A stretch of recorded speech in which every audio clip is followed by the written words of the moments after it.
Hey guys, it's Trisha. Welcome back to my channel.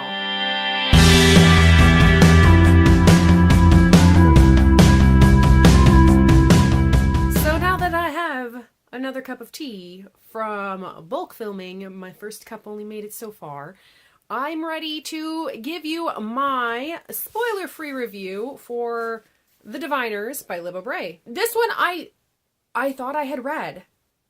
I mean, there were whole chunks of this that I don't remember. So it was basically like reading it for the first time, which is super cool because I really enjoyed it. So we'll just get right on into the review. I'm going to try to keep it spoiler free as much as possible for book one. So if you have not read that, I highly recommend go read that and then come back and watch my review for this, because I don't know that I can keep it entirely spoiler free for book one. Lair of Dreams picks up not too long after the Diviners leaves off. There is a sleeping sickness that is spreading and causing panic throughout New York City.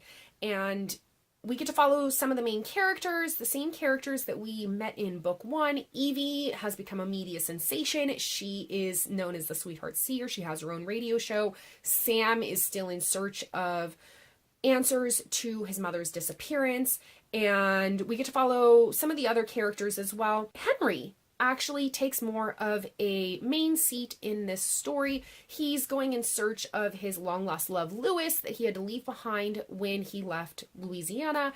And in his search for Louis, he comes across Ling, who is a girl who has a very similar diviner's power to him. During the course of Henry going in search of Louis and Ling trying to live in a world that kind of shuns her, we get the backdrop of the sleeping sickness in the city and what's going on with that, and the overarching story of what is going on with the Diviners. So first I want to talk about the world building in this one. The world building, just like in book one, was phenomenal. Really, truly phenomenal.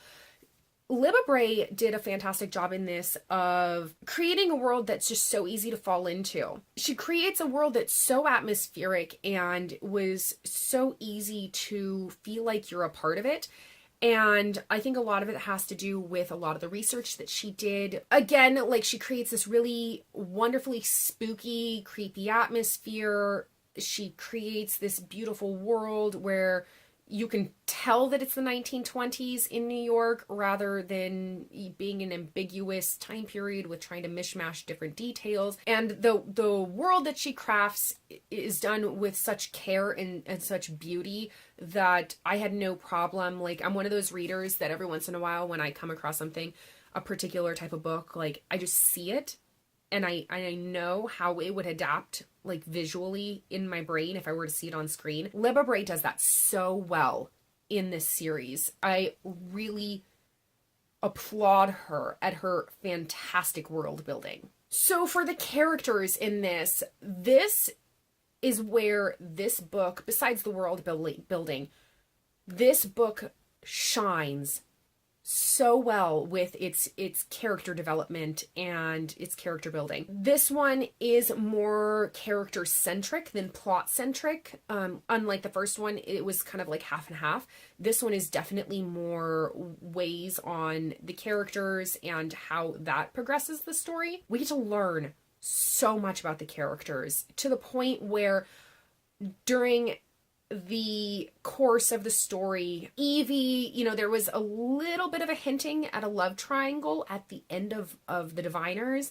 And in this one, I was so, like, don't get me wrong, like, I kind of got burnt out on love triangles, but this was so well done. I understood the characters on such a deep level that I understood why the love triangle was there. I also really love the way that Libba Bray handled that as far as Mabel goes. One of my reservations about the end of book one was that with the love triangle, I was afraid that it would be too easily explained away because that does step on Mabel's toes very thoroughly. And I was afraid that that would cause some problems with the plot that would make it undesirable for me to read.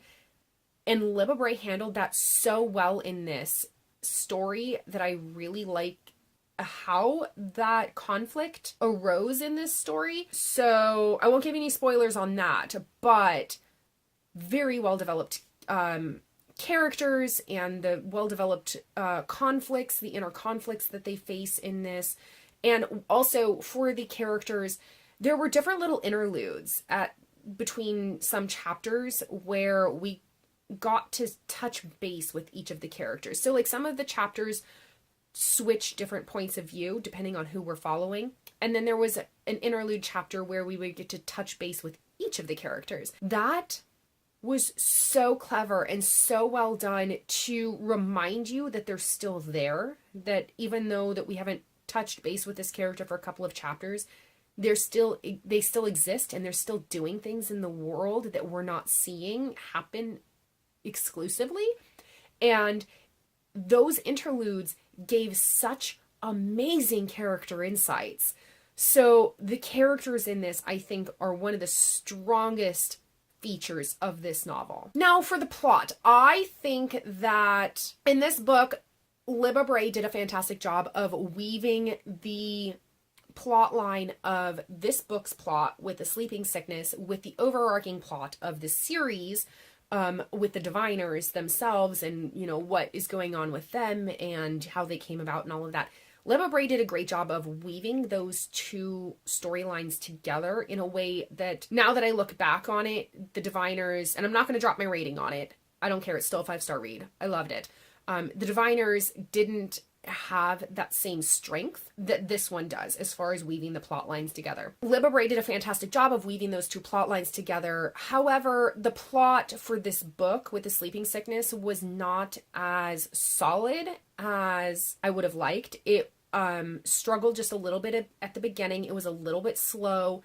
But it did pick up. It picked up quite quickly. And then with the plot line on this one, it was just a smidge predictable. Just a tiny bit. The main plot, the subplots on this were not predictable, which is awesome.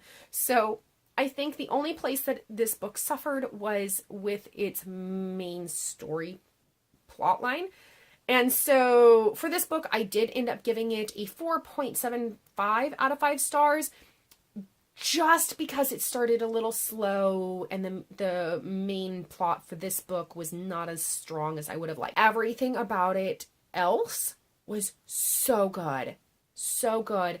This one is shaping up to be one of my favorite series, and I'm so excited to move on to the next one. This is one that I would highly recommend for people who like something where the world is very well crafted. It is on the spooky side, so if you like spooky things, definitely pick this up. Pick up the Diviners. It's so good. But if you don't like spooky things, maybe stay away from it, just because some of it is kind of like gross and dark. I highly recommend this series, and this is just further proof of why Libba Bray is one of my favorite authors. All right, you guys, so that is it for my spoiler-free review of The Lair of Dreams by Libba Bray.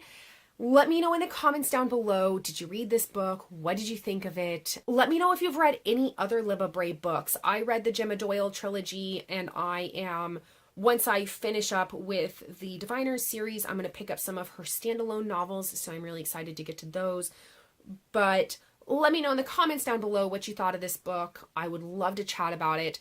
And if you like this review and you want to see more videos from me in the future, be sure to click the like and subscribe buttons down below, and I will see you guys in my next video. Bye!